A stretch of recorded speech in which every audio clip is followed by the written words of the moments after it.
Hello guys, good morning. তো কেমন আছো সবাই? তো যাই হোক, তোমাদের সাপোর্টে আমিও ভালো আছি। তো এখন হচ্ছে ভোরবেলা, আর টাইটেল ট্রেলার থাম্বনেল দেখে হয়তো তোমরা বুঝেই গেছো যে আমি সকালবেলা রেডি হয়ে আছি কেন। হ্যাঁ, তো আমরা যাচ্ছি দীঘা। তো এখন ভোরবেলা উঠেছি কারণ আমাদেরকে এখন রেডি হতে হবে। তো হাফ রেডি প্রায় হয়ে গেছি। তো কটা জিনিস আমি ওখানে ভুলে গেছিলাম, সেই জিনিসগুলো আমি নিয়ে যাচ্ছি। আর ওখানে যাব, যে বেরোবো, কোন দিক দিয়ে যাচ্ছি না যাচ্ছি গোটাটাই তোমাদের সাথে শেয়ার করবো। তো ভিডিওটা কন্টিনিউ দেখতে থাকো। A few moments later. Guys, finally একটা বর্ধমানের লোকাল বাস ধরে আমরা চলে এসেছি আরামবাগ। আর এখন বাজছে 6:40 মতো। আর এদিকে এসবিএসটিসি বাস ধরে কিন্তু আমরা যাব দীঘা। আর এদিকে ওয়েদারটা দেখতেই পাচ্ছ, ঠিক আছে, পুরো মেঘলা করছে। সূর্য এতক্ষণ উঠে যাওয়ার কথা, মানে সূর্য দেখাই যায় না, পুরো মেঘলা করছে, যার জন্য আমাদের মনও খারাপ। ঠিক আছে, কি হবে না হবে, মানে দীঘাতে পৌঁছতে গেলাম, কিন্তু এখান থেকে আবার দীঘা মানে সমুদ্রের সৈকতে নামতে দেবে নাকি, সেটাও আর এক ধরনের প্রবলেম। কি আর বলবো, চলো দেখা যাক, যা হয় হবে। তো গাইস, তোমাদেরকে বলে রাখি, এই এসবিএসটিসি বাসটায় কিন্তু আমরা সিট বুক করে রেখেছিলাম। আর এদিকে যারা সিট বুক করেছিল সবাই এখানে চলে এসেছে আর সবাই যাচ্ছে। আর এদিকে কিন্তু বাসটা কিন্তু বেশ ভালো স্পিডেই চলছে, এদিকে দেখতেই পাচ্ছি ভালো স্পিডেই চলছে। তো গাইস, তারপর যেতে যেতে এখানে একটা পাওয়ার হাউস দেখতে পেলাম। যে পাওয়ার হাউস কিন্তু ভালোই বড় সাইজের ছিল, মানে অনেকটা জায়গা জুড়ে ছিল। তো আমি বাবাকে জিজ্ঞাসা করলাম যে এটা কি পাওয়ার হাউস। তো বাবা বললো নাকি এটা ভিকদাস পাওয়ার হাউস। তোমরা দেখতে পাচ্ছ যে কতটা বড়, আর মানে আমার তো দেখেই কেমন হচ্ছে, মানে কত বড়। আর তো ভাবে এখানে কত পরিমাণ পাওয়ার সাপ্লাই দেওয়া হয়। তো গাইস, তোমরা এখানে ওয়েদারটা দেখতেই পাচ্ছ, মেঘের পুরো মেঘলা করছে। কিন্তু দীঘাতে যদি এরকম মেঘলা ওয়েদার আর বাই চান্স যদি ঝড় জল ওঠে, তাহলে কিন্তু খুব প্রবলেম হয়ে যেতে পারে। তো সেটাই আমাদের ভয়, যদি ঝড় উঠে যায়।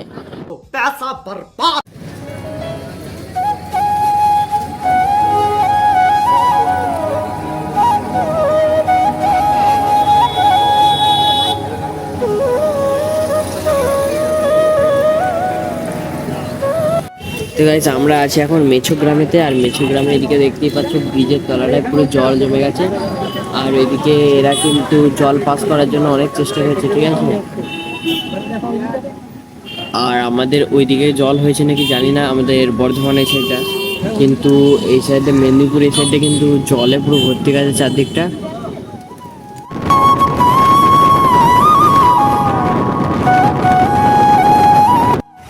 তো গাইস, কিছু হোক বা নাই হোক, ঠিক আছে, মা এদিকে এটা ওটা প্যাক করে এনেছে। আর এদিকে তোমাদেরকে বলা হয় না হয়তো, আমার মা হতে দিদা হয়েছে। তো দিদা আর মা মিলে কিন্তু মুখ চালিয়ে যাচ্ছে, এটা ওটা ভরিয়ে এনেছে, মুখ চালিয়ে যাচ্ছে। তো তোমাদেরকে বলে দিই, এখনো কিন্তু এখনো হাফ রাস্তাও আসেনি, ঠিক আছে, এখনো হাফ রাস্তা আসেনি। আর মনে হচ্ছে কখন যাবো মানে।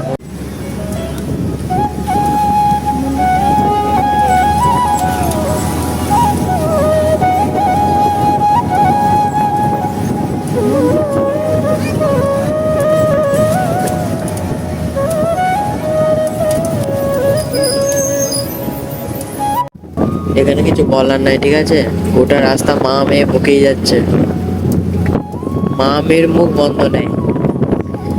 সে আগেকারের কথা, ছোটবেলাকার কথা বকেই যাচ্ছে।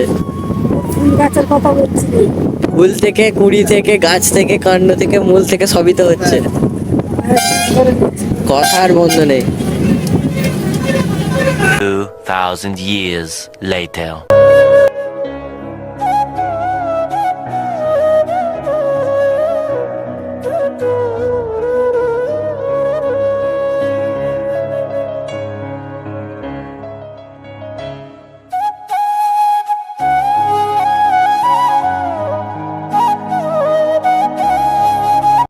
সবাই একটা কথা বলি, আমি প্রথমবার দিকে যাচ্ছি, ঠিক আছে, তো গাইস এই দিক দিয়ে মানে দীঘা ঢুকতেই কিন্তু তারপরে এদিকে জগন্নাথ দেবের মন্দির আমাদের পাশেই পড়ছে।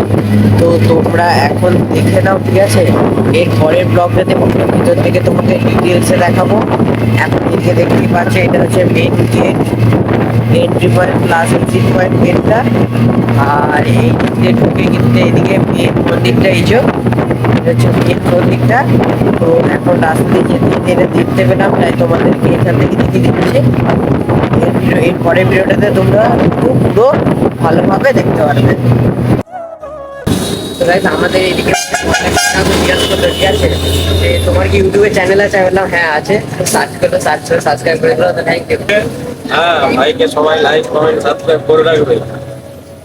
তো এখন কন্ট্রাক্টর কাকা বলছে, তো অবশ্যই করে দিও। তো একটা কথা বলি, ভিডিওটা হয়তো লং হতে পারে, তো ভিডিওটা পার্ট 1 পার্ট 2 করে আসতে পারে।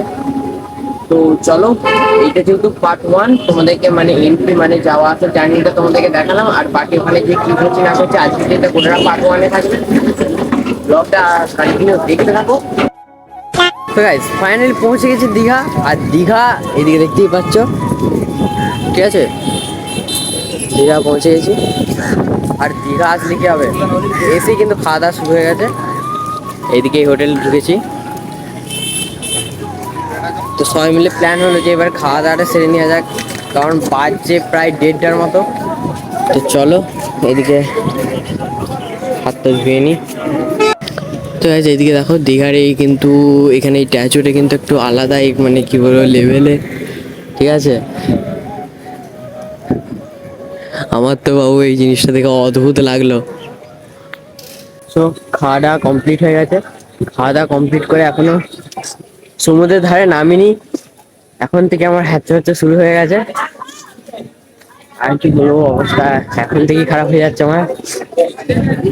কি বলবো, ঠান্ডা মনে হচ্ছে এখনই, মনে হচ্ছে 2 দিন আমার সমুদ্রে চান করা হয়ে গেছে, দিয়ে ঠান্ডা লেগে আছে, এমন অবস্থা। তোমরা দেখতেই পাচ্ছ, ঠিক আছে? সমুদ্র থেকে লাফিয়ে ডলফিনটা এখানে উপরে উঠে গেছে।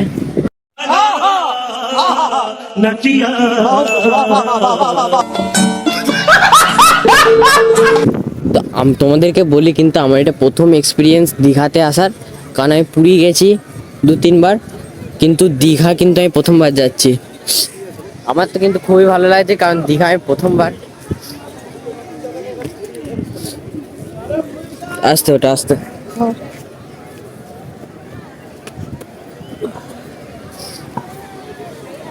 ও, এরা যা এনজয় করছে, আমার তো এখন থেকেই দেখে নামতে মন যাচ্ছে।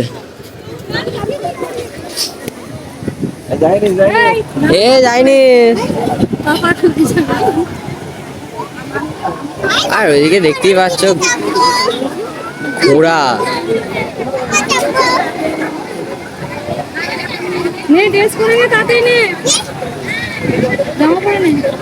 আর ওইদিকে দেখো বোটে করে কি সুন্দর ঘোরাচ্ছে।